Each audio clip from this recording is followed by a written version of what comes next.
This is a journey into a world of mystery and deceit, a fantastical place full of UFOs, strange encounters, and stories of alien abduction. My name is Nick Cook. I'm a defense journalist. My job is to investigate secret programs, the shadow defense industry, worth billions of dollars but hidden from public view.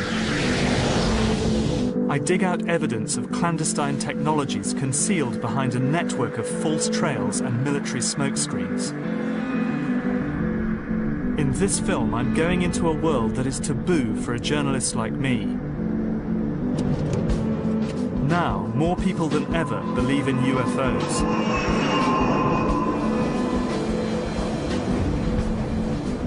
I want to know what really has been flying through our airspace.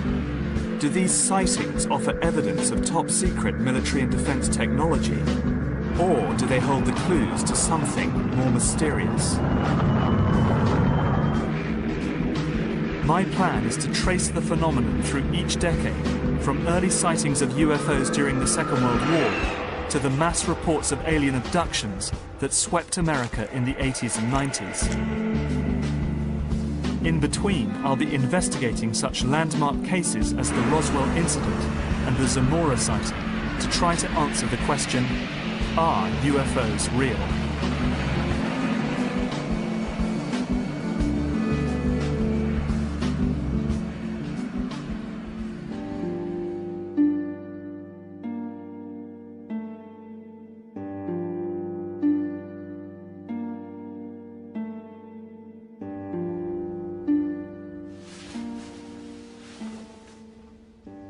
People send me pictures like these every week, and most of them are pretty obvious hoaxes. But very occasionally, something genuinely intriguing arrives. Like this one, for example, a picture taken by a Canadian Air Force pilot on a military exercise. And what it shows is indeed quite startling. I've seen many pictures like this, all of them taken by aircrew, people who are trained to record data. UFOs are a taboo subject in the military, and very much for an aerospace journalist like me. Pilots who report them risk being grounded, or perhaps even referred to a psychiatrist for an assessment. So these pictures tend to arrive on my desk anonymously, and for good reason. But these pictures resonate with me because the matter of who you share airspace with when you're traveling at twice the speed of sound really is a matter of life and death. I've spent 20 years writing about leading-edge aerospace technology. I've probably interviewed thousands of pilots in that time. A handful of them are reporting UFO incidents that are genuinely mysterious. I want to know what it is, though, these men are really seeing.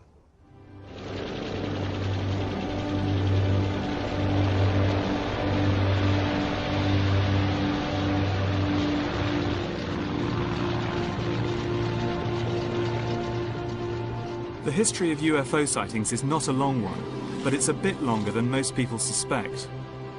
To start to make sense of UFOs, you must go back 63 years. To the Second World War and these men, and what some of them saw in the night skies over Europe. Allied aircrews described strange glowing balls of light that tracked their aircraft, and even coined a name for them, Foo Fighters.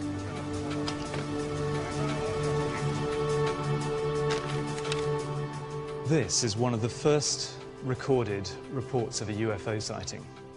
It's taken from the official RAF archives, and it is highly unusual. It recounts the story of one pilot officer called B.C. Lumsden, who saw something extremely unusual during a bombing raid over Germany on the 7th of December 1942.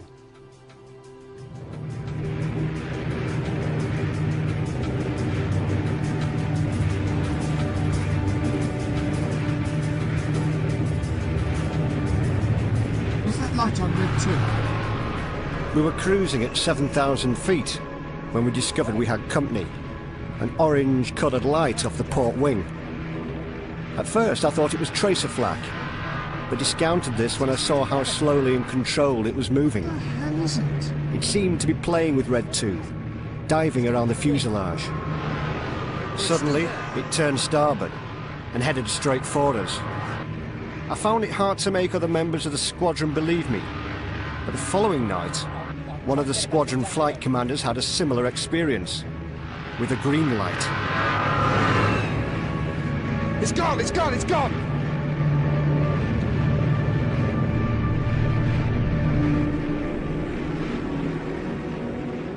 A handful of Foo Fighter sightings could be dismissed as pilot error, but there were hundreds, if not thousands.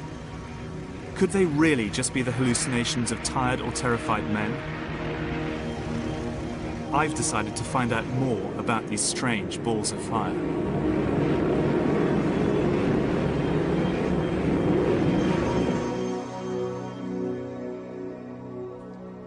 Military historians Dave Clark and Andy Roberts are leading experts on UFO sightings during the Second World War. People were seeing tiny balls of light, not much bigger than a beach ball, say, to full-blown flying saucers in the style that we would appreciate today. And there's a problem of reporting them at debriefing, because if you had bomber crews landing and saying, you know, we saw these peculiar lights chasing us for miles and miles and miles, some of the bomber crews I've spoken to were fearful that they'd get grounded for lack of moral fibre, for inventing things to get them grounded, some form of psychological problem. First, the RAF and the Air Ministry were extremely concerned because they thought perhaps it was some form of German secret weapon. And it is known that the Nazis did have some quite novel varieties of anti-aircraft, such as Scarecrow and things of that nature, which threw huge metal bars around in the sky, which people saw. And that was designed to unnerve people as much as to damage aeroplanes. These designs, lifted from secret engineering blueprints seized by the Allies at the end of the war, show just how radical the Nazis' aerospace programs were. And it was plans like these that were unsettling the Allied forces. Going through American files of the kind of technological plunder operation that they did on Germany after the war, they do describe technologies that could be pieced together to develop a kind of Foo Fighter type weapon. They were working on all these bizarre little things, but none of these things ever came to fruition. Had the war gone on much longer, or had the Germans won, then we may have seen these things develop in the same way that we saw the Americans develop space technology after the war. The evidence for Foo Fighters is intriguing, but I wonder whether there is anything more than the log reports by the pilots who described screaming dogfights with strange balls of light.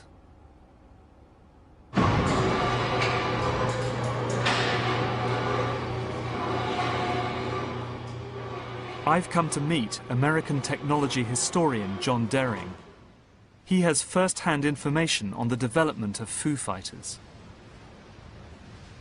I interviewed a German aircraft engineer who had actually worked on these vehicles in the prototype stage and in the early phases of production. These were vehicles that were unmanned. They were what we would probably best describe today as unmanned aerial combat vehicles. These were vehicles that were not just sent up for surveillance purposes. They actually had a purpose of remotely controlled to engage the Allied aircraft, the bombers in particular, by basically trying to apply a mechanism that was not necessarily a catastrophic destructive effect, such as blowing the Foo Fighter up and taking the aircraft down. This was intended to be something that could be reused multiple times. There's plenty of anecdotal evidence that Allied aircrewmen saw these things over Germany, but what about hard evidence on the ground that this technology was actually pursued by the Germans? One of the reports that I have seen and looked over was in reference to a project in the Black Forest that involved a small vehicle that was specifically intended to be an interceptor for advanced air defense against Allied bombers. Now that document actually came from a U.S. intelligence officer, and so I have pretty high certainty that that was real.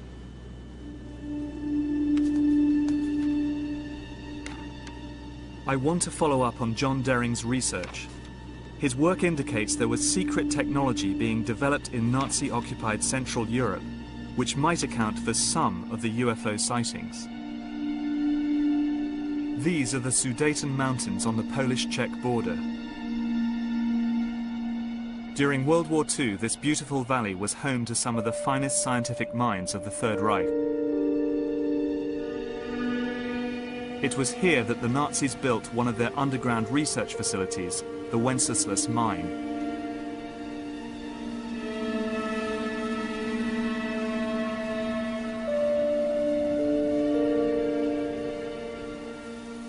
I'm meeting Polish military historian Igor Witkowski, who will guide me round the mine, a vast underground complex hidden away from Allied bombs, which Nazi slave labor carved out of the Sudeten mountains. Example of a surface infrastructure being kind of a reflection of the underground festival. Here, in the desperate last months of the war, that German scientists worked around the clock to produce Kriegsscheiden, the war-winning technology that might produce a stunning knockout blow, even as the Nazis were being pushed back towards Germany.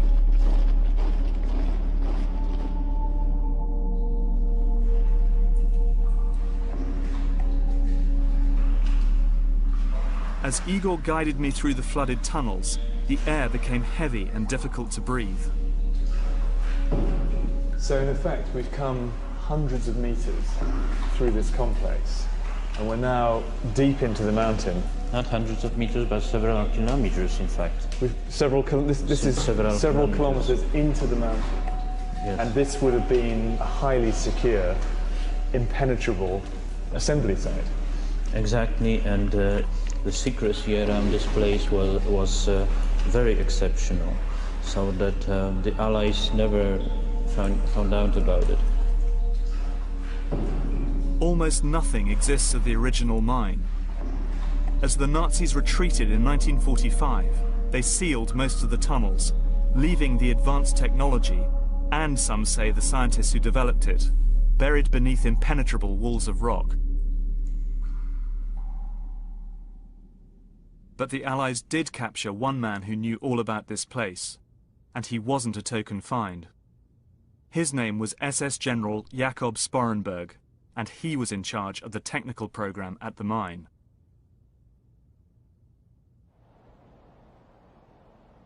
What he revealed astonished his interrogators. Indeed, I find it astonishing 60 years later. He spoke of a secret experiment attempting nothing less than to conquer gravity. He described a bell-shaped device that needed enormous amounts of electrical power. It was made of a hard, heavy metal and filled with a mercury-like substance that was violet in color and glowed when under test.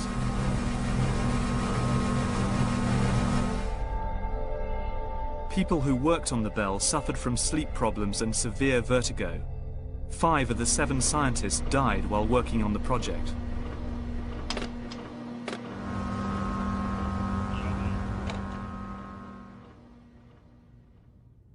In a memo to Hitler, the scientists wrote, "It is in our opinion that the scientific results ascertained from our experiments with the bell are truly decisive for the war."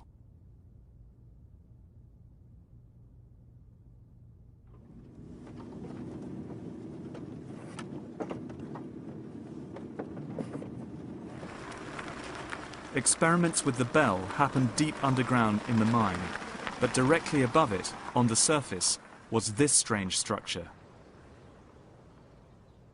Called the flytrap, it first showed up on an Allied aerial reconnaissance photo in 1944.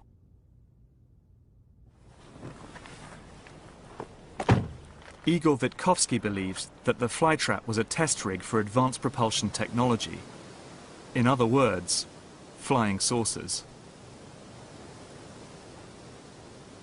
There is a extremely strong and thick steel reinforcement of the pillars, which means that it was to withstand some great forces working on it. How did it work? We don't know exactly, but we do know from Sporenberg's evidence that the bell was a revolutionary device, and the flytrap, designed as its test rig, was fed with underground cables running to the heart of the structure. So the cabling led down here, right or away rather from the power station over there. Yes, up to the flytrap. Right. It was Well, they're actually virtually filled with high voltage cables, as thick as an arm. Right. You know, that thickness. I have photographs of them, and that's just another strange fact that point out to such a possibility that it would have been used for some experimental purposes. I mean, they're actually pretty sizable. It's kind of like 1.5 meters of concrete-lined ducting down here. Yes, exactly. Pretty solid. So it all adds up to, I mean, pretty strong evidence that the power station over there was feeding this tremendous amount of power to the facility, the fly trap over there. Just there, exactly. Yeah, yeah. In a way, no, very strong. What Witkowski has uncovered is interesting. I've spent a long time researching the quest to produce anti-gravity technology, the holy grail of aerospace design. Is it possible that the UFO sightings over Nazi Germany were related to this quest?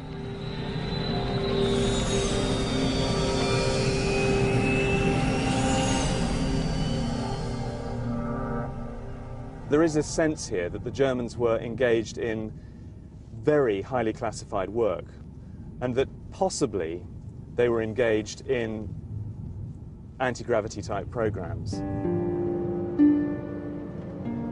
What I do know is that many of these bizarre projects like the Bell did not remain in German hands. At the end of the war, they were plundered secretly by the American High Command and taken to the States.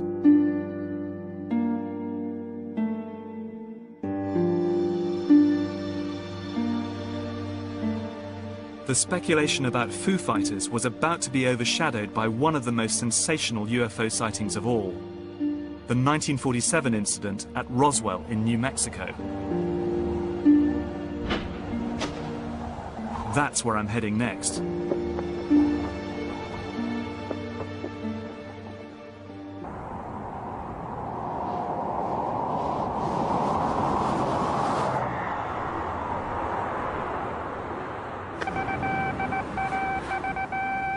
The 509th Atomic Bomb Group headquarters at Roswell, New Mexico, reports that it has received one of the discs which landed on a ranch outside Roswell. Colonel William Blanchard of the Roswell Air Base refuses to give details of what the flying disc looks like. In July 1947, a UFO is supposed to have exploded in midair over Roswell, New Mexico, showering its debris over a remote ranch nearby. The actual saucer itself is said to have come down here on the plains of San Agustin. UFO proponents doggedly say that this vehicle that allegedly crashed here was extraterrestrial. The Roswell crash is the best known case in the annals of ufology. Supporters of the extraterrestrial explanation claim that the military recovered crash debris and alien bodies from a site located on the very edge of a top-secret military base called White Sands. The press had a field day. Reports of a crashed disc hit the headlines, and Roswell quickly became a national controversy.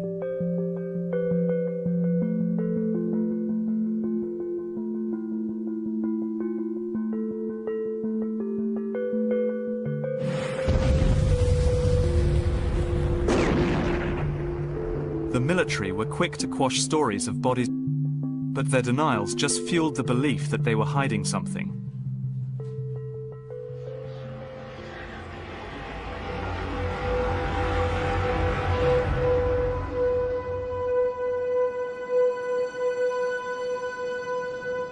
The rumors about Roswell refused to die.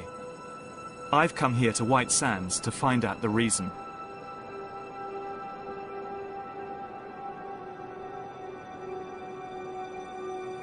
There's something strange about the sky here. I'm over 5,000 feet above sea level, and the air is crystal clear.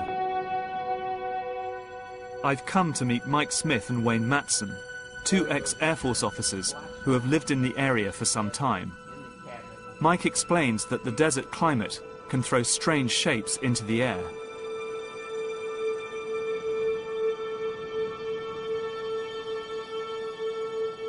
A lot of them are astronomical phenomena that, in our desert atmosphere here, provides practically an infinity of weather conditions which can really play tricks with the eyes. And I have seen things that were perfectly explainable that really looked like something totally extraordinary, but they were explainable. And as Wayne tells me, even cloud formations can be misleading. Lenticular clouds are often mistaken for UFOs. Pretty extraordinary, aren't they? Lenticular clouds the wind comes hitting the mountains, swoops up, and as it goes over the top, the clouds form.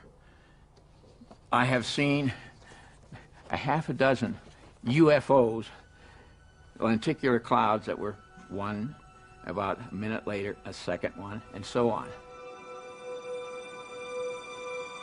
The cloud story may explain some of the unusual sights witnessed in this area, but it doesn't begin to account for the Roswell incident. Debris was recovered from the crash site, so there is physical evidence that something did come down on the plains of San Agustin.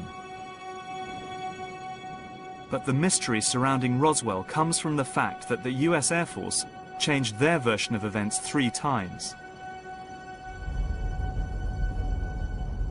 I've discovered that one of those stories was linked to a covert military operation flying out of the Roswell area. Duke Gildenberg worked on a secret balloon program called Skyhook, designed to fly covert missions over the Soviet Union. The Skyhook balloon wasn't born until 1947, and therefore, when it first appeared and for the first 5-10 years, it was a new sight in the sky. Holloman Air Force Base, then Alamogordo Air Base, was the prime launch site for the United States Air Force, and it happens to be just upwind of Roswell, so when the balloons would climb out, even if they were going to go 1,000 miles the other way, the initial climb out would be in the direction of Roswell, close enough to see, even if they get right overhead.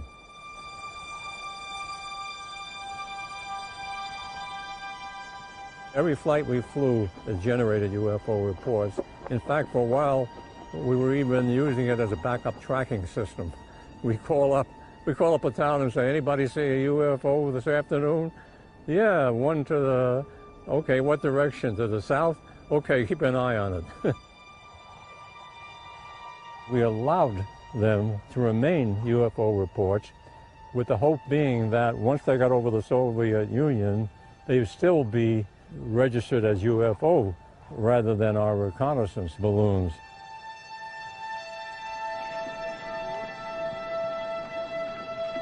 But in one incident, the UFO cover story broke down, leading to a famous US-Soviet standoff.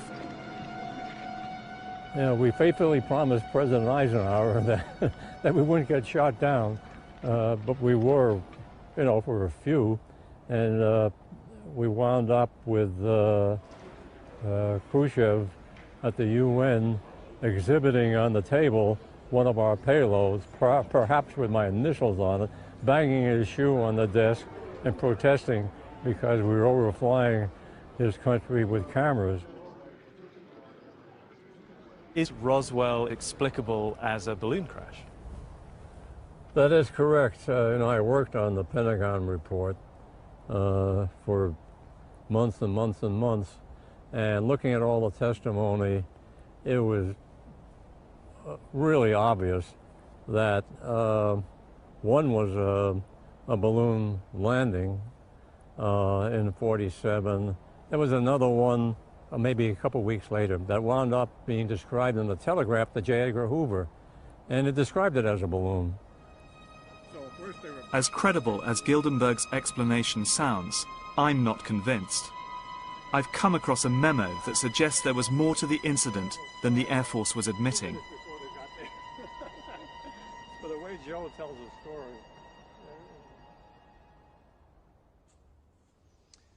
In September 1947, just a few weeks after the Roswell crash, General Twining, head of the Air Materiel Command, issued a classified memo to a small group of his senior officers outlining his concern about the rash of flying saucer sightings that had been seen across America earlier that summer. In the memo, he states that the phenomenon is something real and not visionary or fictitious, that there were objects approximating the shape of a disk in the sky. He talks of operating characteristics such as extreme rates of climb and maneuverability. One of his conclusions, indeed, is that these disks might be the product of some high-security project not known to his command. The Twining memo shows the Air Force was taking the flying saucer sighting seriously. I'm going to interview someone who has high security clearance and who might throw light on what really crashed at Roswell.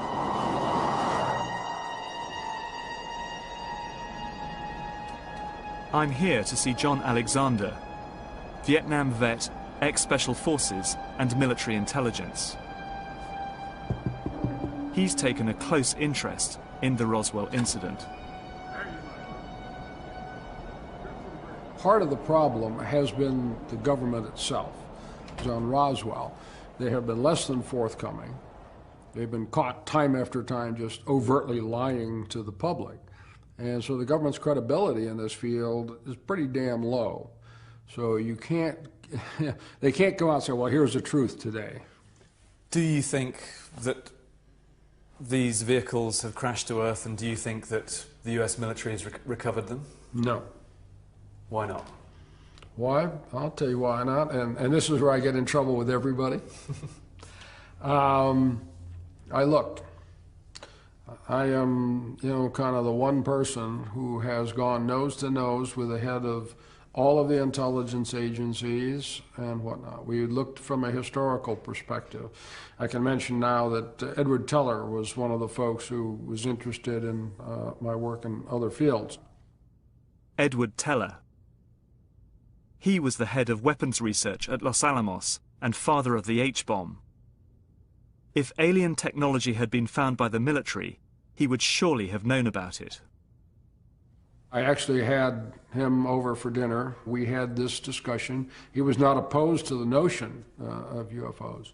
We always said if 5 people knew at that time, Teller would have been one of them, because understanding energy, and he was the one who was working on the most advanced energy source known at the time, and you get the absolutely not. So Teller told Alexander that whatever it was that crashed at Roswell, it was not extraterrestrial. But I still don't buy Gildenberg's story about a balloon crash.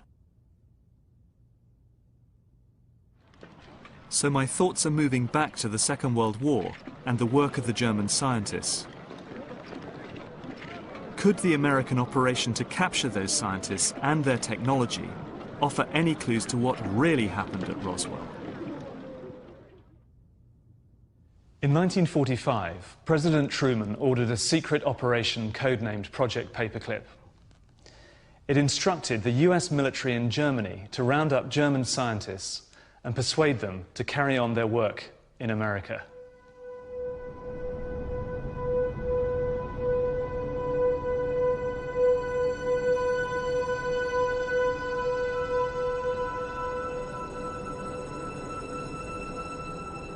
This is where most of the Paperclip scientists ended up. White Sands Missile Range, a top-secret base surrounded by a no-go zone the size of a small country. Probably well over 2,000 scientists were brought to this country. I have a listing, which I got from the Air Force History Office, of all the scientists that were brought to Wright Field. And nearly 200 top-of-the-line scientists were brought to Wright Field.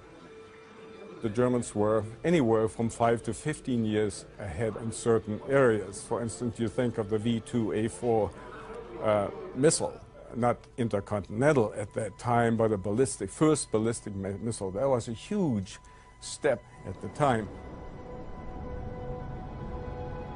I've visited this area many times, and its power and beauty never diminishes. It's a strange mix of primitive landscape and high-tech doomsday hardware, tucked into the southwest corner of America. One thing's for sure. The German scientists brought here after the war would have been totally cut off from the outside world.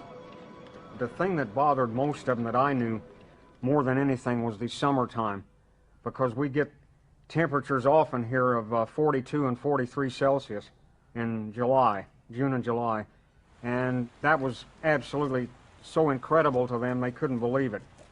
It was a vast cry from being in Germany, because they're used to mountains and forests. Okay, we got the mountains, but we don't have the forests down here. We don't have the water that they have, and things are quite a desert. It was here that the German scientists created the beginnings of the American space program. And it is also here, in this highly secret territory, that the number of UFO sightings really started to take off. I was out stargazing, and I looked up, and I may have been for at the most 5 seconds.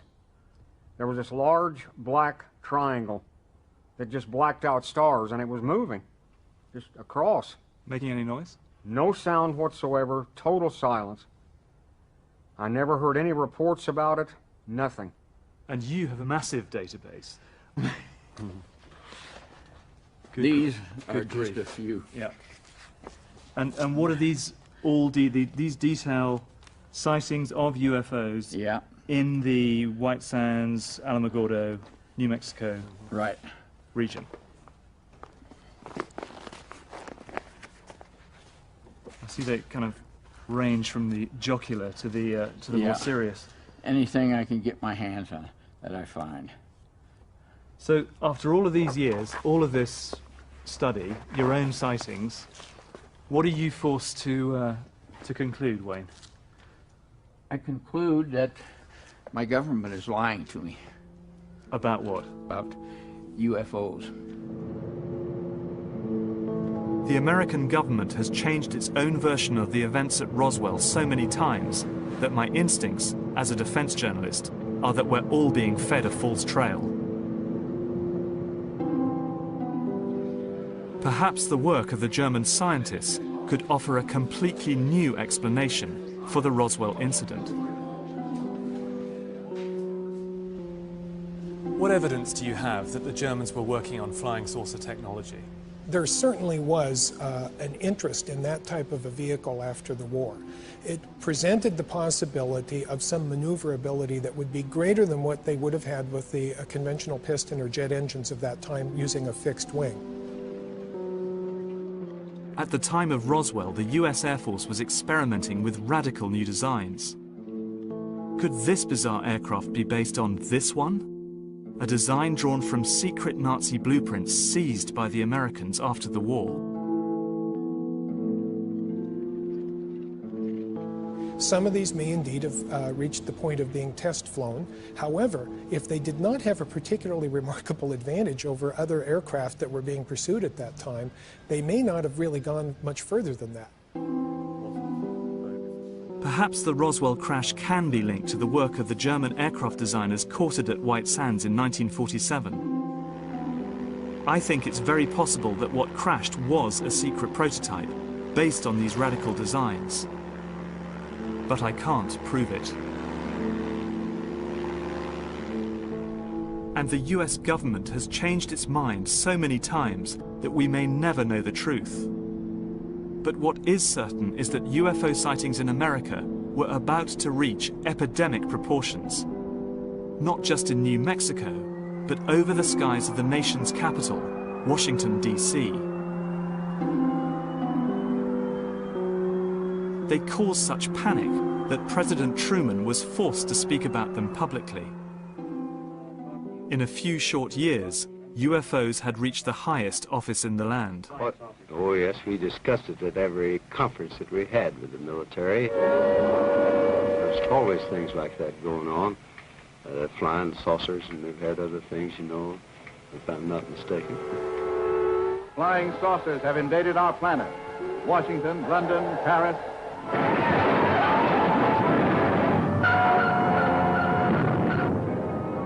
America was about to go saucer crazy. To the best of our knowledge, My wife and I are the only ones left alive.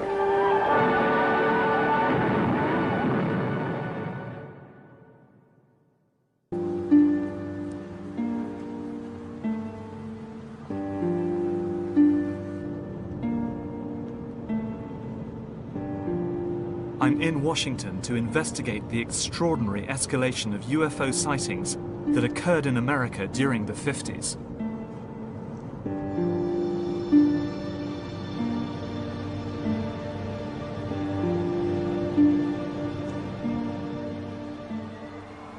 In 1952, a series of strange lights were seen over Capitol Hill. UFOs had arrived in the political heartland of America, causing mass panic. In the midst of this big national flap, sightings occurred over Washington, D.C. This involved 3 radar sets in the Washington, D.C. area, which picked up targets that were traveling around in restricted airspace over the Capitol. This couldn't be ignored. It had all the makings of a national emergency. Whether it was alien visitors, or as many in the military suspected, advanced Soviet spy technology, the Air Force needed to act fast. Jets were launched against the UFOs, and the military made sure their actions made headline news. The intention was to reassure the public, and it might have worked, but for the fact the following weekend, the 19th of July, the UFOs were sighted again. 1,000 people called in reports, including staff from President Truman's office. The government had to be seen to act. This man, General Sanford of the United States Air Force, was given the job of reassuring the nation and explaining to people what they'd seen. In pursuit of this obligation, since 1947, we have received and analyzed between 1,000 and 2,000 reports that have come to us from all kinds of sources. Of this great mass of reports, we have been able adequately to explain the great bulk of them. So here he was saying specifically they're not a threat to the United States, the implication being the Air Force is doing its job, but there's no threat out there. In spite of the fact that the Air Force in internal documents had said, you know, well, it might be Soviet, and used that as a reason to investigate and so on. The Air Force's commitment to act on the UFO problem would result in one of the biggest military investigations in American history. The Air Force, which had secretly been investigating UFOs since 1947, were forced to set up an open inquiry. Called Project Blue Book, it promised to investigate each separate sighting report that was filed by the general public. In spite of Air Force intelligence claims there was nothing to worry about, the US Air Force was actually taking UFOs very seriously indeed. The man at the forefront of Blue Book's investigations was Dr. J. Allen Hynek. Hynek was employed by the Air Force. He interviewed thousands of witnesses and collated some of the public's most bizarre encounters. Have you ever seen a meteor with headlights? No, I've never seen a meteor with headlights. But one might see a meteor that looked like it had headlights. Well, however, I do not drink, and this had some kind of light on the back. All right, good, fine. Hynek was a skeptic. During the course of his investigations, he was able to attribute many of the sightings to natural phenomena. All of them saying that they saw it predominantly in an eastern direction. Now, if it had been extremely close to any one of them, it could not have been seen to the east by all the people. And observers west of Elgin, but Project Blue Book had severe limitations. No military sightings were included in its pages. Instead, they were immediately classified and buried deep in the files of the Pentagon. Much to Hynek's frustration, because reports by Air Force pilots, of which there were many, intrigued him very much. But now we can tell the story of one such sighting for the very first time. It involves the early reconnaissance missions by the United States over the Soviet Union.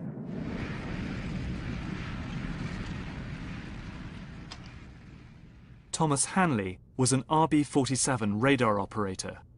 one of the first Cold War spies in the sky. When you're flying, you are always aware of anything in your airspace. One particular night, the aircraft commander saw a bright light coming towards us. And all of a sudden, the light just went immediately to the other side of the aircraft. So we played cat and mouse with it, whatever it was, for an hour anyhow. But the ground was recording it, and they would lose it too on occasion. So there was something out there, something very strange. It was performing not like a normal aircraft would perform. It was just too fast and too maneuverable. I'm certain something different was out there, but I have no idea what it was. The problem for the US Air Force is that this man is entirely credible. He's one of the best they have, highly trained at surveillance and working with what was then state-of-the-art technology. These are the hardest cases the Air Force had to deal with. As far as Tom Hanley is concerned, his questions were never answered, and I have to admit I'm at a loss to explain it myself. But in the meantime, the CIA was becoming very interested in the UFO phenomenon for their own purposes. The agency was responsible for surveillance of the Soviet Union, and they realized that UFOs might offer the perfect cover for their more clandestine activities. This is a memo written by Walter B. Smith, the head of the CIA at the time. And it's important because it shows that the CIA were happy to leave the US Air Force with the problem of analysing each UFO sighting. I suggest, Smith says, that we discuss at an early board meeting the possible offensive or defensive utilisation of these phenomena for psychological warfare purposes. This is a pretty stunning document, but when you read something like this, what you've got to keep in mind, first and foremost, is its context. The context, of course, was the Cold War and the struggle between America and the Soviet Union. But what really set the UFO story running for the CIA was the death in 1953 of this man, Joseph Stalin.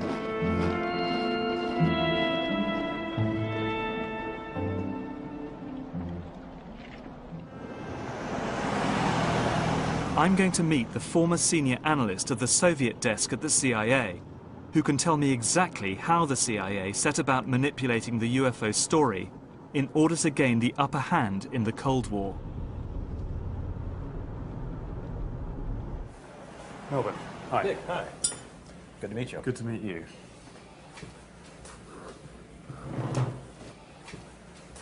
Eisenhower had only been in office for 2 months, and Stalin died rather suddenly. And Eisenhower called in some of his major people, not only policy people and political people, but intelligence people. And so he went around the table in terms of what do we know about the Soviet Union, what do we know about the contenders for power, what do we know about the direction the Soviet Union might take in its policy. And he asked people who were also there from the CIA.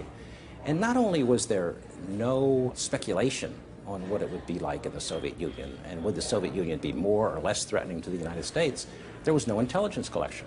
And I really think it was out of that discussion and that event that the beginning of the ideas that led to the U-2, the ability to conduct surveillance of the Soviet Union from the air with a high-altitude spy plane, I think it began with the turning point of Stalin's death and no understanding of what it meant for the United States. This is the U-2. It's the direct result of American intelligence coming to terms with how little it really knew about post-Stalin Russia. We can't make sense of what happened next in ufology without getting to grips with this once highly secret machine. It triggered a wave of UFO sightings all across America. What was needed were certain cover stories. What do you do when people are spotting aircraft and then telling reporters that they've seen something very unusual flying out of an airbase in Nevada? And frankly, this was the origin of a lot of the sightings that took place in the mid-50s, 1954, 55, 56, of unidentified flying objects, the UFOs.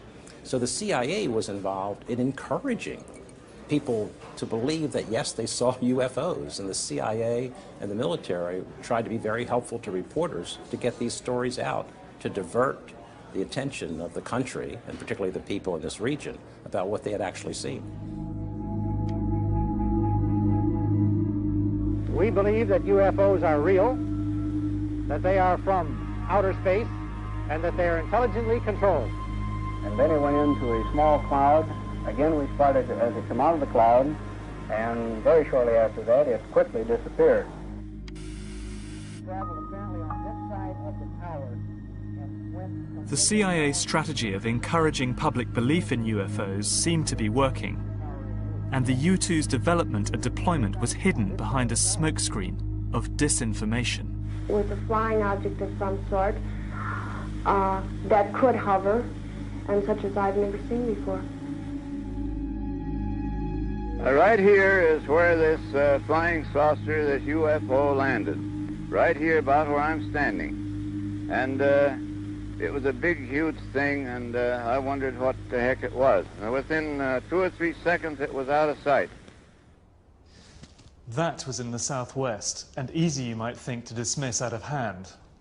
But this isn't. Life magazine, a highly respected part of the American scene in the 1950s. Popular, but hard-headed journalism. A very famous issue of the Life magazine that has Marilyn Monroe on the front. And if you can get your eyes off Marilyn Monroe and look in the upper right-hand corner, you see this, "Have we visitors from outer space?" or whatever the title was. The writers said, well, we have been to Wright-Patterson Air Force Base, where Project Blue Book was headquartered. We've looked through their sighting files. We've talked to the people who were on Project Blue Book and some Air Force generals and so on.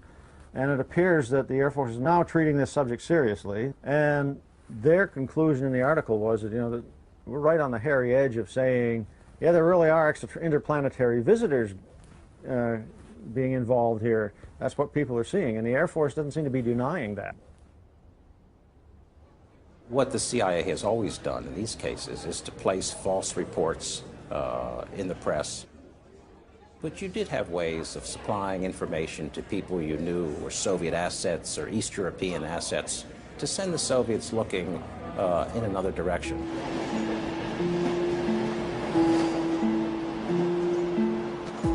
The real targets of the flying saucer fever were, of course, the Russians. What did they make of the UFOs, I wonder?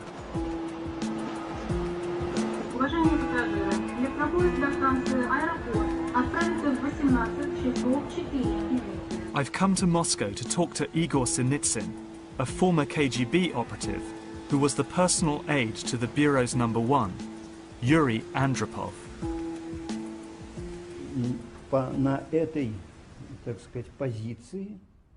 While in this position, I once had the chance to acquaint myself with a document regarding UFOs, which had been prepared by one of the military intelligence officers. So, when I read this series of articles on UFOs, I decided to give it to Andropov to read.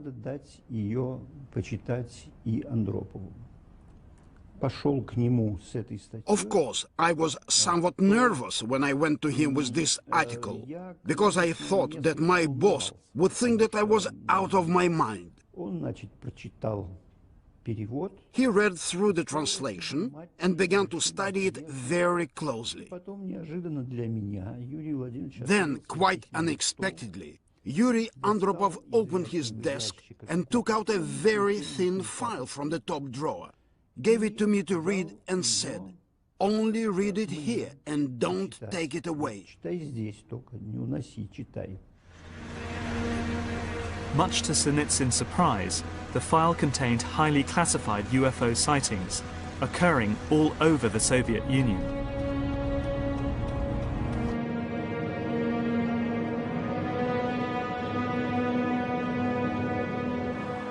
What people saw behind the Iron Curtain was what the CIA wanted them to see. Not classified American technology, but something from outer space. But back in America, the UFO story was about to enter a new phase. A reliable witness reported a clear sighting of a UFO and its alien occupants. The first convincing close encounter of the third kind.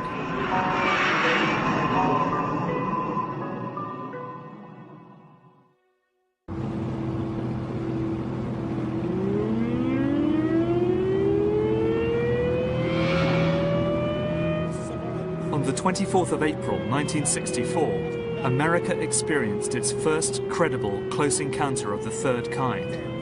Officer Lonnie Zamora was driving along a quiet stretch of road skirting the edge of the White Sands Missile Range in New Mexico. What the hell was that? Suddenly, he caught a glimpse of something strange in the sky.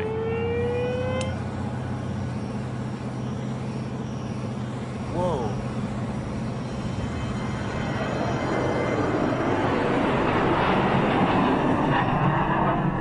He left the road and set off for the desert, following the craft.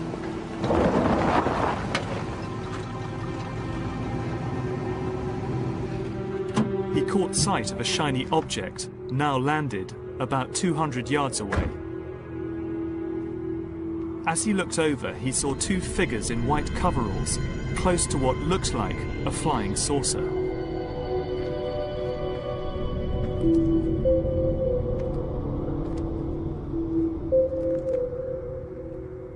Suddenly, without warning, the craft took off and headed straight for him.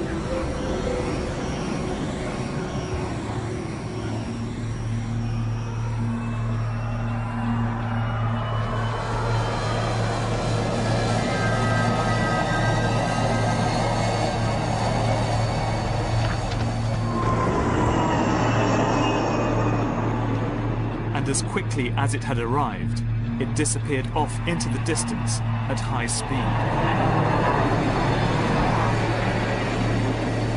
This statement by Lonnie Zamora is one of the most intriguing UFO reports on record. It made headline news at the time. Everyone acknowledged that Zamora was a first-class witness, a police officer, a man not prone to exaggeration.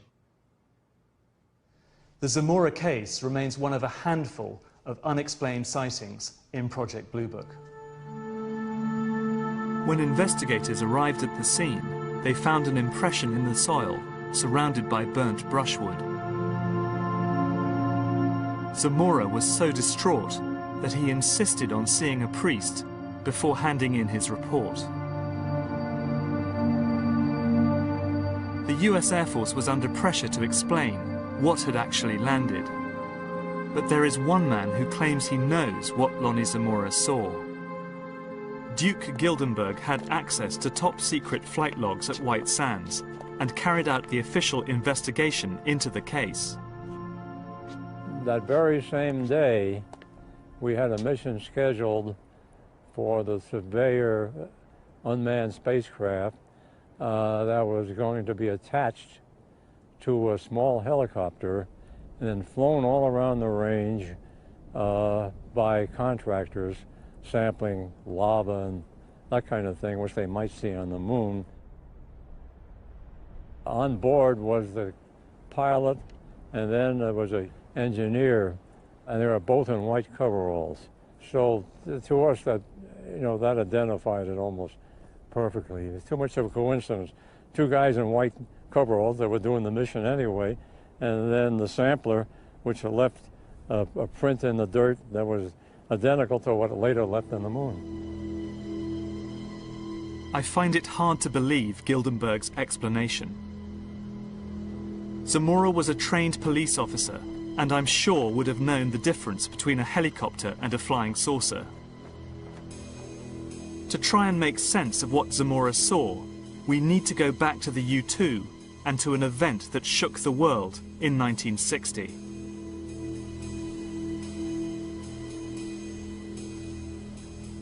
When U-2 pilot Gary Powers was shot down over the Soviet Union, Cold War tensions intensified.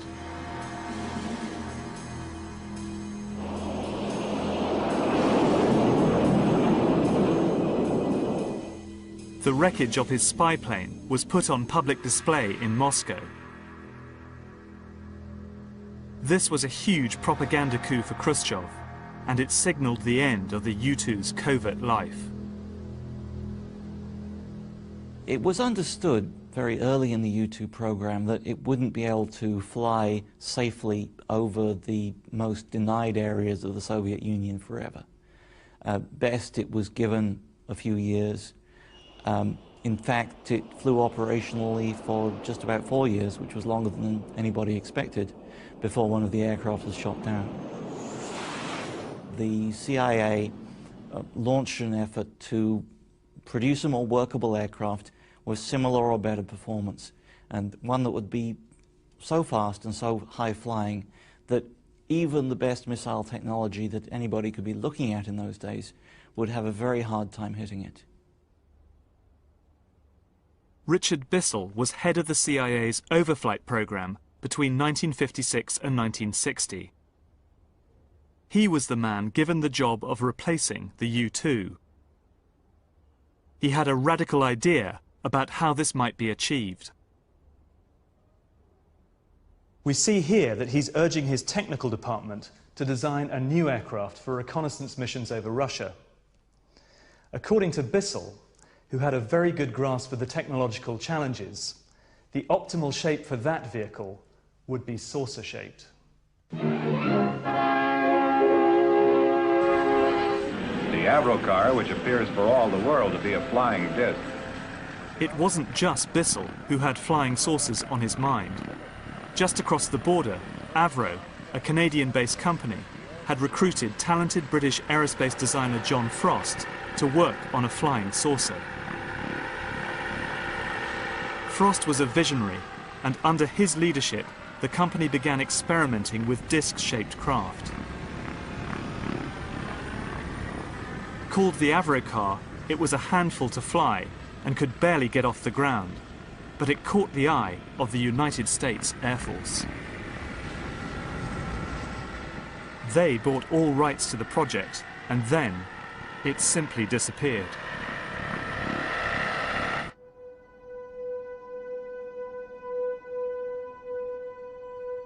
Nothing more was heard or seen of Avro's saucer designs for over 40 years. But flying discs did not die with the Avrocar.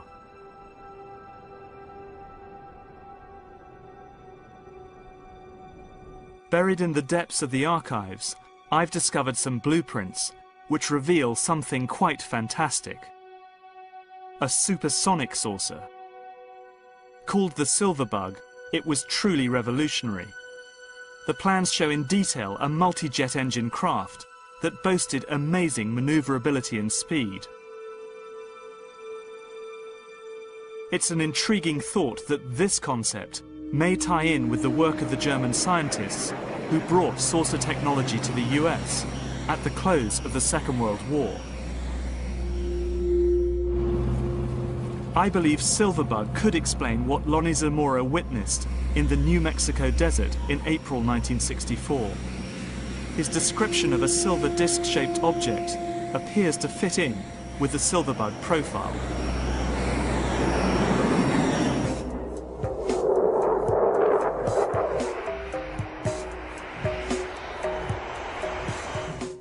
There's plenty of evidence that a host of other covert technologies were being developed by the Air Force during the 1960s. And many of the sightings on record at the time can be traced back to their secret testing programs. But I've heard there was a significant rise in sightings in the UK at the same time. Could the two be linked, or was the British phenomenon part of something completely different? I'm going back to the UK to find out.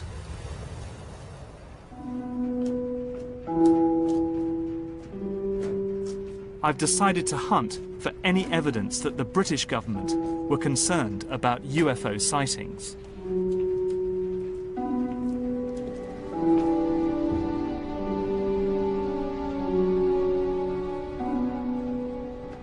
As an aerospace journalist, I've spent many hours poring over old Ministry of Defence memos.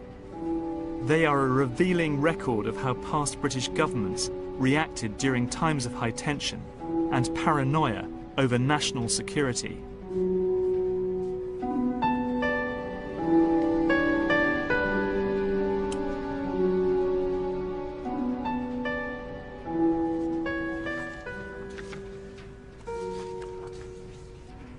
Well, there's a really sort of fantastic, typical British understatedness about all these reports emanating from the MOD round about the 1950s and 60s about UFO sightings. We have memos here from Winston Churchill, for example, who was Prime Minister in 1952, saying, "What does all this stuff about flying saucers amount to? What can it mean? What is the truth? Let me have a report at your convenience." Fantastic.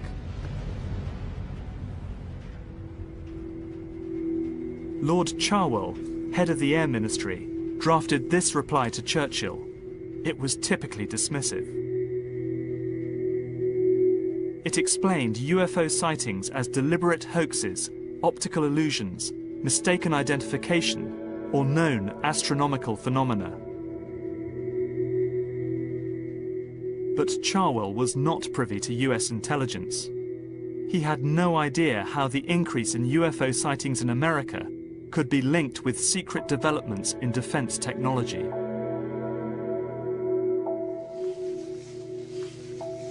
Here we have quite an interesting file from the MOD, the numbers of unexplained, in inverted commas, aerial sightings reported to the Ministry of Defence from 1959 until 2000. The sightings rise modestly from 1959, when you have 22 sightings, and then up to 95 in 1966. But in 1967, they really jump. They jump from almost 100 to 362 sightings, which is really quite significant and remarkable.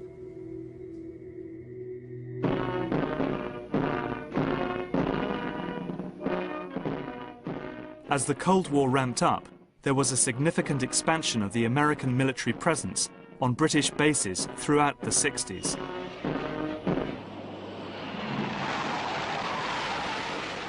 I think the height of those tensions, there was something in the order of 18 or 20 US bases on British soil, and you know the tension was ratcheting up, and there was many incidents where there were full air defence alerts, aircraft scrambled, and obviously until aircraft had been able to sort of identify what had been picked up on radar as Russians, they remained until that point UFOs effectively.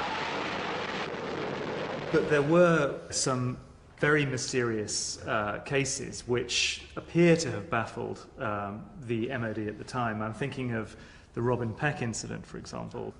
The case you're referring to happened on the Norfolk coast near Brancaster at a little village called Docking, and you've got the American bases at Sculthorpe and Lakenheath, not very far away. This case happened in the summer of 1969. A man called Robin Peck was returning home to this little village quite late at night, after midnight, and his light suddenly failed and his engine started misfiring.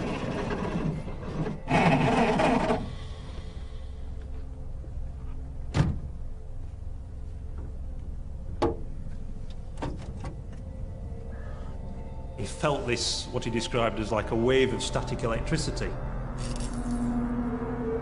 And he looked around at about 200 feet from the ground with what he described as a huge inverted mushroom, a brilliant blue, ice blue colour. Suddenly, inexplicably, it just disappeared, almost in the blink of an eye towards Norwich, leaving this glow in the sky. He was so shaken by what he'd seen that the following morning he went to the police station in Docking and made a full report. These reports went to the Ministry of Defence in London, and they were passed around from one division to another. They ended up with the Defence Intelligence people. And there was a little comment on the file that basically said, maybe this was a UFO. I could find no explanation in the Ministry of Defence archives revealing what Peck actually witnessed. Which is not surprising, since only a tiny group at the highest level of the MOD had any idea of what the Americans were flying out of these bases. With the expansion of US bases in the UK at places like Mildenhall, do you think this myth about UFOs could have just migrated across the Atlantic to protect US activities at these bases? Well, really, you're dealing with a generic problem here. You're dealing with sophisticated technology, breakthrough technology, and trying to protect the origin of that technology and the capability of that technology.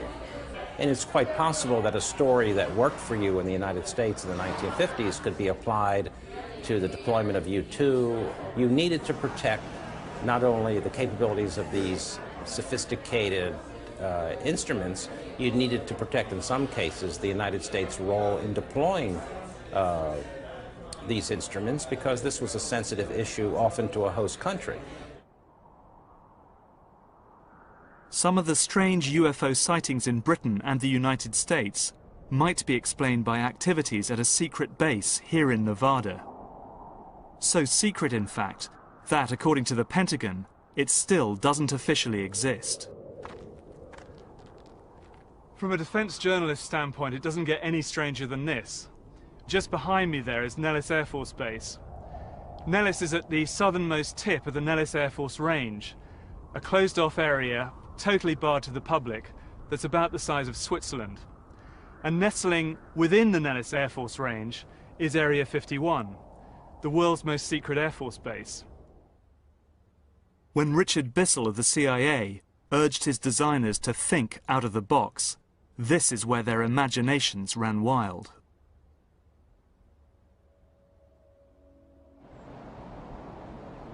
It's the testing ground for the US Air Force's most secret technology.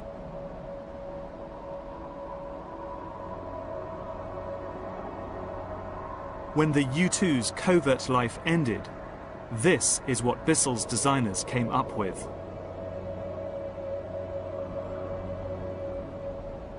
The Blackbird is the apex of aerospace technology. When the forerunner of this aircraft first flew, the CIA's A-12, in 1962, from Groom Lake, otherwise known as Area 51 in Nevada, its mission and the aircraft itself was super black. That is to say, it was a super classified aircraft. It's very easy to imagine how anyone catching a glimpse of this aircraft in 1962 might have mistaken it for a UFO. Everything about this aeroplane is strange. It's black, its shape is extraordinary, and its speed, of course, in excess of Mach 3, that's 3 times the speed of sound, would have made it one of the most extraordinary sights that anyone could have seen at that time. Blackbird missions were flown out of the UK at the height of the Cold War. The plane flew at over 100,000 feet at the very edge of space. It was so fast that when it overflew the Soviet Union, it could simply outrun any missile attack.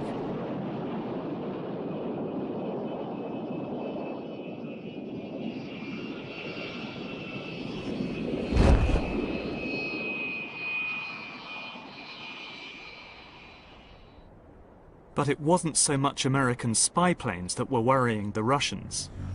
There was something else in the skies that was causing them alarm. An incident over the small town of Petrozavodsk would trigger the largest study of UFOs on the face of the Earth. Russia's X-Files had begun.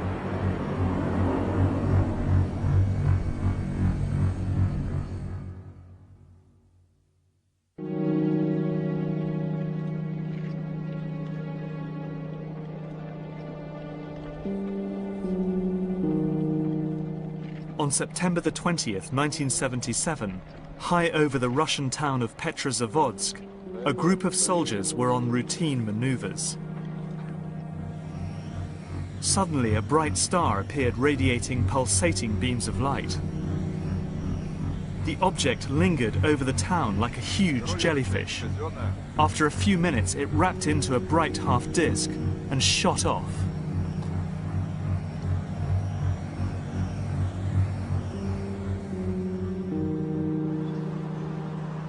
News of the event reached the Kremlin. And Yuri Andropov, head of the KGB, gave an extraordinary order that the entire Soviet army should watch the skies for unidentified flying objects.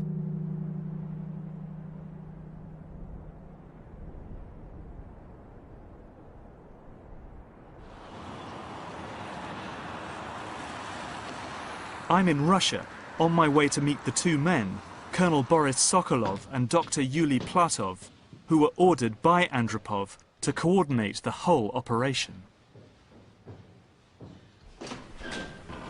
Oh, Colonel Sokolov. Nick Cook. Yuri.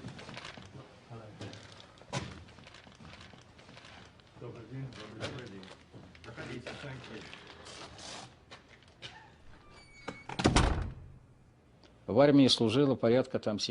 that time, the army had a total of 7.5 million serving personnel, stationed across the whole of the Soviet Union, which comprised a sixth of the world land mass. The army controlled the monitoring of these abnormal events. In the beginning, these reports were numerous. Literally, every week there was someone who had seen a dish landing with somebody coming out of it. Even when a sighting was not considered sensitive, it was still stamped top secret.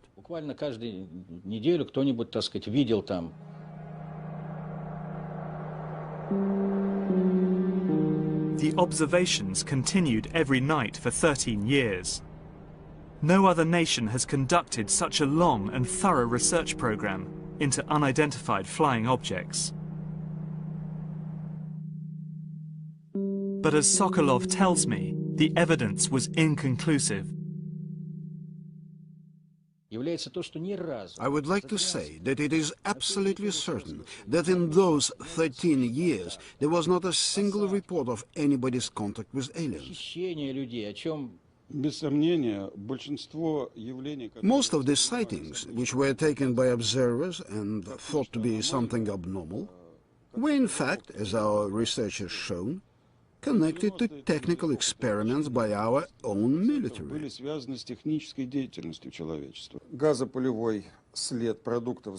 And as Dr. Platov explains, even the Petrozavodsk incident, which led to Andropov's UFO surveillance operation, was nothing more than a secret missile launch. That the strange lights and jellyfish-shaped object was in reality the burning rocket engine and its exhaust plume. But not every sighting could be so easily dismissed.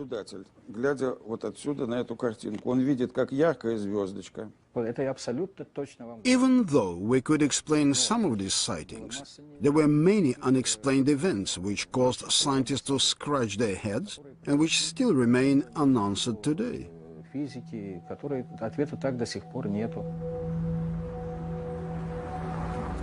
For some, these inexplicable sightings fueled concerns that the Americans were developing a radical piece of aerospace technology. Something that behaved and looked like a UFO, that could fly undetected into Russian airspace.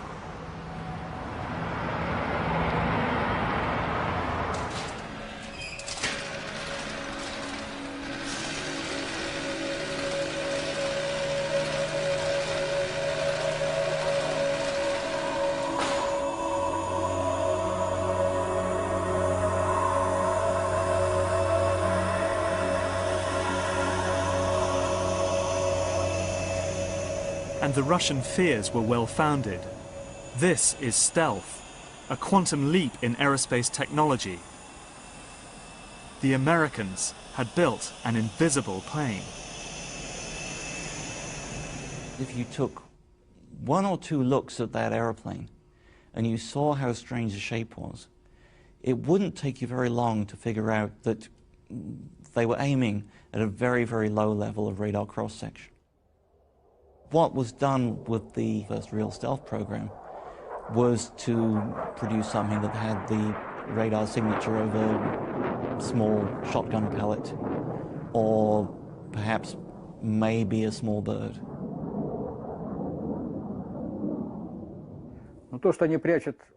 My view is that it was advantageous for the Americans to keep up this kind of hype regarding UFOs. We guessed it was policy to conduct a campaign of misinformation as far as the general public was concerned. Stealth was an enormous breakthrough, and nobody out in the wider world really believed it was possible. Nobody could even imagine that it was possible to do that.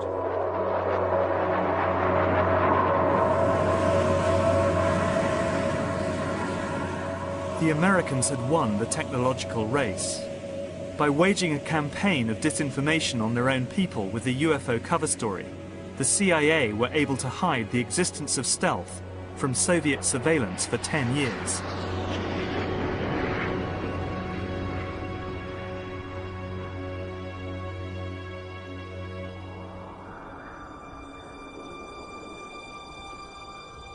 But stealth couldn't begin to explain the series of alleged alien encounters which were about to shock the American Southwest.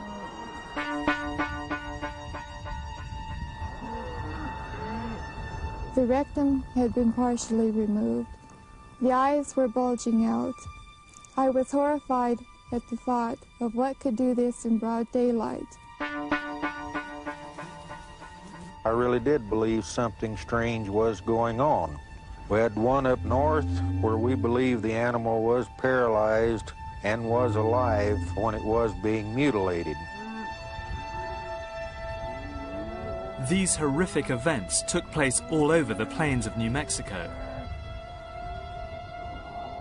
an area that had been witnessing UFO sightings continuously since the 1940s. I'm on my way to meet Edmund Gomez. Gomez was a cattle rancher farming right next to the town of Los Alamos, famous for the development of the atomic bomb.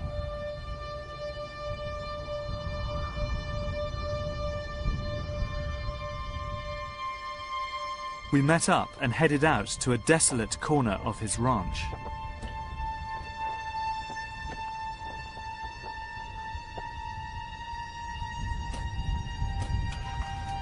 Where are we going? Where are you taking me to? I'm taking you to our animal graveyard. Normally we would bury carcasses that would die from disease or from natural causes, but during the cattle mutilations that we had, we never buried any of the animals, so in case we ever needed any body parts, you know, in the future, especially the bones. The mutilations themselves took place over quite a time period, didn't they? Yes, they on our ranches from 1976 through 1982, approximately. When you found a mutilated cow, typically what kind of wounds would you find on the animal? The rectum had been cored out, the lower lip had been removed, and the reproductive tract also had been removed.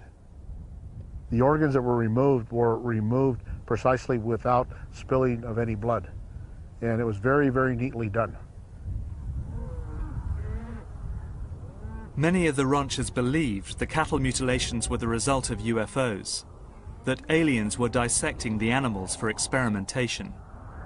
Usually when you find an animal that dies of a disease or natural causes, the scavengers will attack the animal and attack the fleshy parts that they can, you know, that are easy to tear into. And this was not torn flesh. But for Gomez, there were other clues. We saw this light kind of flying over our pastures, and all of a sudden it kind of just came to a standstill. It looked like it was saucer-shaped, but had two decks, and had two sets of lights on it, flashing one on top and one down towards the bottom. You know, when you look at them, you know, you think, well, gosh, that looks like the typical flying saucer. When all of a sudden, the lights inside the cockpit of this vehicle went on, and when the lights went on, I could see the props of a chopper. And as Gomez tells me, He has his own theories about the fate of the targeted animals. They would put ropes or chains around the legs of the animal and lift them up and haul them off somewhere. Do their thing, come back, bring them back, and not lay them down, but drop them.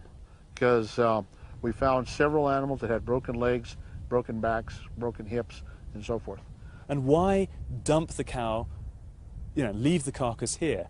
We felt that that whoever was doing this did it and brought it back and said, we're doing this and there's nothing you can do about it. There were a lot of consistencies with the way that they were harvesting these animals. For Edmund Gomez, there are many unanswered questions. He wants the cattle mutilations, which put him and his family out of the ranching business, reinvestigated, to bring closure to the whole bizarre and sinister affair.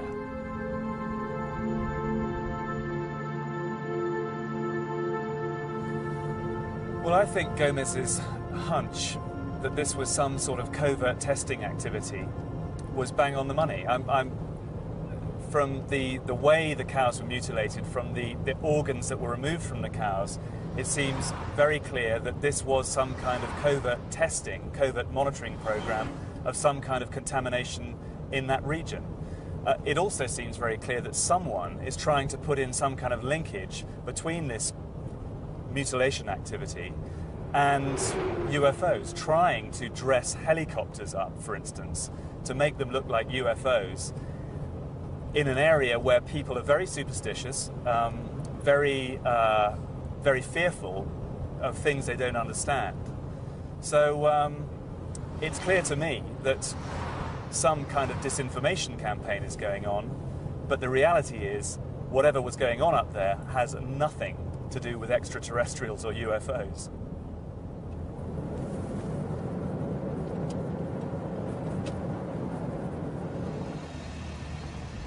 In the alien encounters I have examined so far, military and defense technologies seem to be at the heart of what's going on.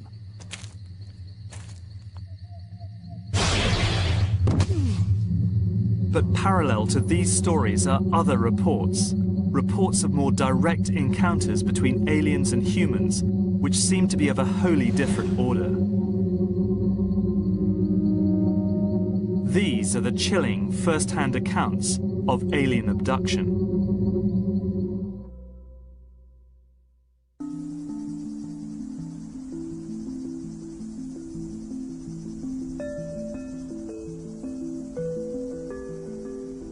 The most challenging aspect of the UFO phenomenon is alien abduction.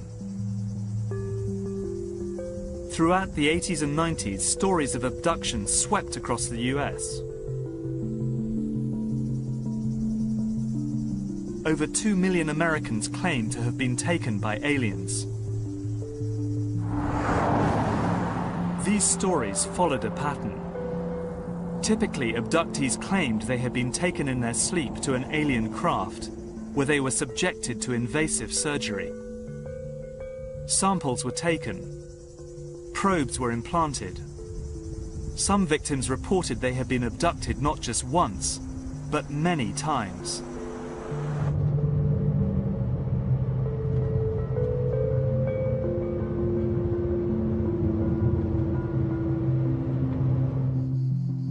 I've come to meet Travis Walton. He was the first alien abductee of this epidemic, and his story, which was widely reported, had a powerful effect on the public imagination.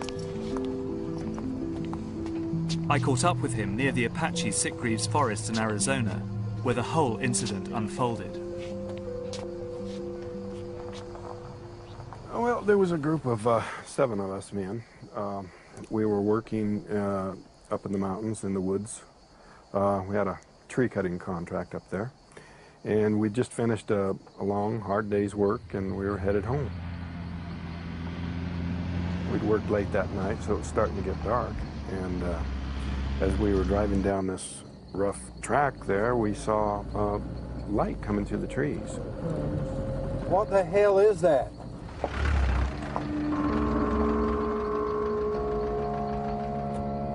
Travis, man, what the hell are you doing? Come back! Travis! Back then, you know, I was a kind of a wild sort of a guy. You know, I was showing off, you know. It was stupid.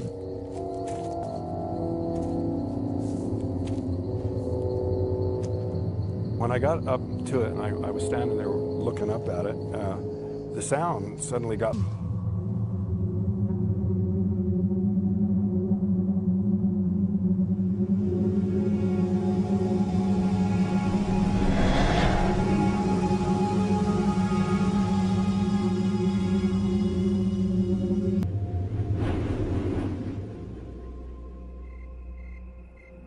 Several nights later, Travis Walton reappeared, dazed and confused. I didn't know how much time had gone by. There's something in the conversation, you know, made that apparent to them. They said, "Hey, feel your face," and I felt, and I had this, you know, week's growth of beard, and I was just totally shocked by this. I said, "You've been gone 5 days." I had enough trouble just dealing with the reality of this incredible thing that had happened to me, you know. It was just so hard to explain what I'd been through, and there was nobody to relate to. And, you know, 29 years ago, there was a turn to. It was just on my own.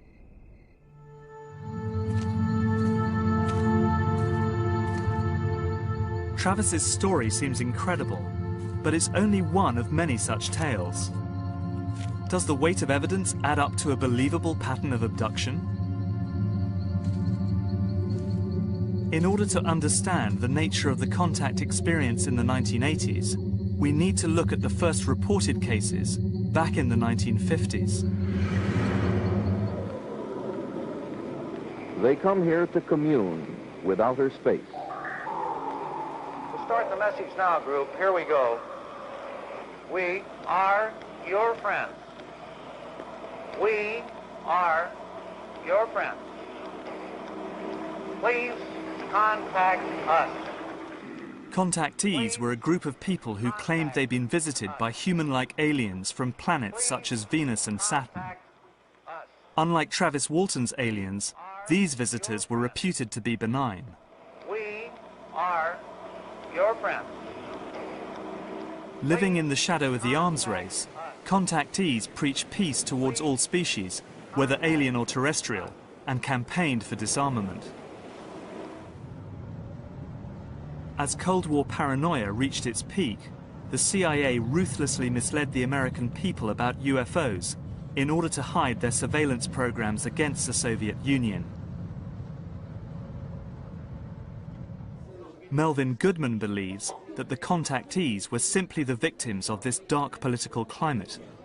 I wonder, in terms of a general disinformation campaign, whether if you plant a seed, basically from then on, there's nothing you can do to control it. Well, that's the blowback principle. And certainly once you get involved in UFO sightings and trying to encourage the people of the Southwest that there were indeed UFO sightings and making people who may have been lunatics appear to be heroes, there's no telling when that will end, and there's no telling what kind of blowback will take place. And even the people who started this kind of mythology can end up believing their own myth because they start to hear this story played out over and over again. Of course, disinformation is a factor behind tales of UFO sightings and alien contact. But I also think there's something else. Our need to believe. Anthropologist Charles Ziegler has studied many abductee testimonies. These people were not mentally impaired. Many of them were, in fact, highly trained. They believed these things. It gave them the same kind of satisfaction that religion gives other people. The notion that we're not alone, that there is some entity that's looking after us, that there's a better place waiting for us when we die. The chief skeptic of all, Dr. J. Allen Hynek, who investigated UFOs for the US military, also became a believer. It was Hynek's interviews and expertise that formed the basis of the 1977 film, Close Encounters, directed by Steven Spielberg.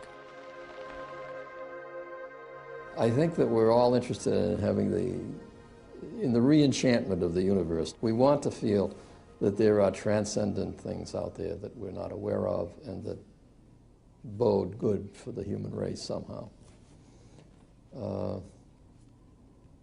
I think this is just a natural human feeling.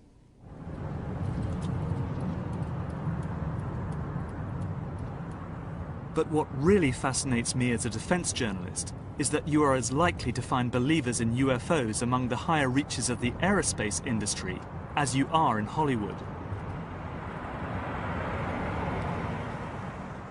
This is a report into future technology commissioned in 1968 by McDonnell Douglas, then one of the biggest aerospace and defense contractors in the world. What's extraordinary about this document is that it takes the existence of UFOs seriously. It recommends using UFOs and copying their design to make the next quantum leap in aerospace technology. Some UFOs may be extraterrestrial vehicles. They certainly have not been proven otherwise. The existence of extraterrestrial vehicles indicates vehicles could be built which would have capabilities quite useful to McDonnell Douglas Corporation. The report even suggested interviewing contactees to gather data. And if they were thinking that over 25 years ago, what advances might be on the horizon today? I'm here in Seattle to meet someone who's built a device in the basement of his garage, indeed is flying it there, that he and others claim is able to do so by defying our current understanding of physics. As unlikely as it sounds, I'm wondering whether what I'm about to witness may just be our first small step towards the stars.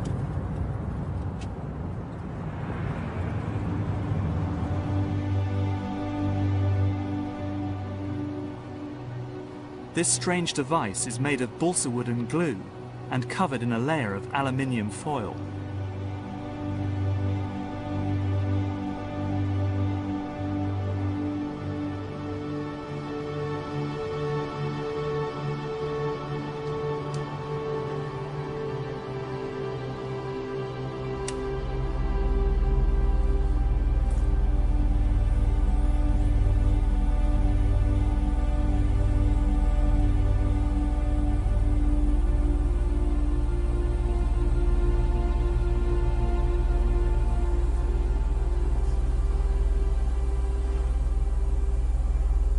So Tim, tell me, why is this lifter demonstrating this levitational effect? Well, there's an interaction that occurs between the corona wire, which runs around the top, and the foil underneath. Yeah. And there's a 3 to 4 centimeter air gap in between there, and literally a high voltage electric field occurring. Now, there's been some controversy. Is this an ion wind effect? Is it the high voltage literally taking air molecules with it and creating an upward thrust? Or is it something more? Nobody knows for sure how the lifter flies, but one popular theory is that high voltage current flows between the wires, suspended on the top of the craft, through the air, down to the aluminium foil wrapped around the frame. The current literally drags air molecules down with it, creating a downforce called an ion wind, which provides the thrust needed to lift the airframe skywards. This technology, not just the lifter, but this whole scope of technologies, is almost like looking at the internal combustion engine back in the 1800s. We're trying to take it and say, look, these are real technologies. They have the same flaws that any other technology does, but hopefully they can do things that other technologies can't. So do you think what we're watching here could be the modest beginnings of a whole new industry? Yeah, I think the lifter is literally sort of like the tricycle. And it may not end up becoming the technology that builds the starships of tomorrow, but it at least shows us that given the right circumstances, given the right power, it will work. I'm nearing the end of my journey, and I feel as if I've come full circle. Because what Tim Ventura's lifter reminds me of is the Nazis' secret experiment in anti-gravity propulsion I discovered in the Wenceslas mine.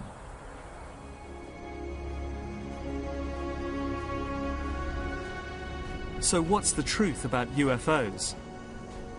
The story of successive attempts to develop radically new forms of flight, conducted under the strictest secrecy, is inextricably bound up with our relationship with UFOs over the last 60 years. Whether it's Allied pilots buzzed by strange balls of fire in 1942, or the Roswell incident 5 years later, there is a strong case to be made that secret military technology offers a convincing explanation for many UFO stories. For me, what is so striking about Roswell is that it's the first good example of an officially sanctioned UFO disinformation exercise. It showed the CIA that UFOs could provide perfect cover for their Cold War activities. It didn't take much for the CIA to spin the extraterrestrial story into the hearts and minds of the American public. And once it was there, all manner of experimental technology could, if it was spotted, be put down to the UFO phenomenon. But there are some cases that I just can't explain.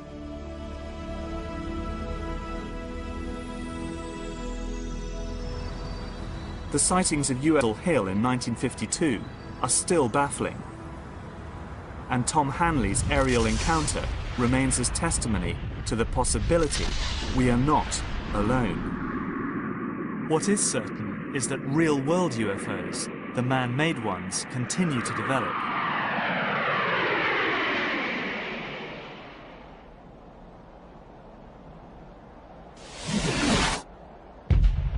Recently, a series of sonic booms were heard exploding across California and Nevada. Something was in the sky that could be heard and felt, but not seen. Some informed observers, and I'm one of them, believe it was an aircraft traveling at several thousand miles per hour, a secret project known as Aurora. There is no trace of Aurora's physical existence, no evidence of government spending on its development or deployment. But there are tantalizing images that point to its existence. Pictures, for example, like this one. It shows a donut-shaped exhaust pattern, a sign perhaps that Aurora makes use of something called a pulse detonation wave engine. And it delivers a hell of a punch, easily enough power to drive an aircraft to 6 times the speed of sound. But perhaps the most intriguing are these images. This is a weather satellite image that shows a very interesting contrail originating out of Area 51 in Nevada and moving all the way across the United States, out over the Atlantic, on across Europe, and into Russia and China. Whatever it is, it's moving in excess of 8,000 miles an hour. If it is the contrail of a high-altitude hypersonic aircraft, in my book it's the best evidence yet that Aurora is real.